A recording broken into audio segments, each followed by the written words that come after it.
Ja, hej, så er vi så kommet til Skåre Valley. Stedet hvor vinterolympiaden blev holdt i 1960. Det ligger pænt heroppe, jeg ved ikke lige hvor mange meter, men som I kan se, så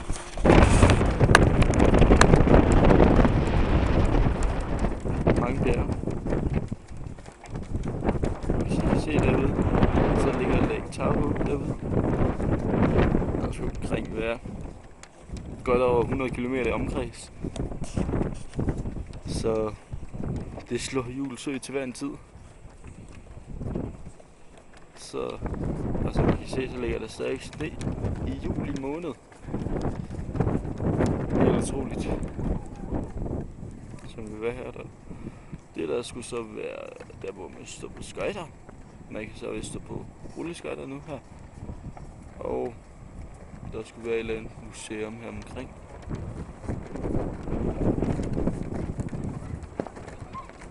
Men ja, det var så der, hvor vi kom op med liften. High Camp hedder det. Helt heroppe. Så det betyder nok, at vi er rigtig højt op. Men ellers mega flot udsigt. Så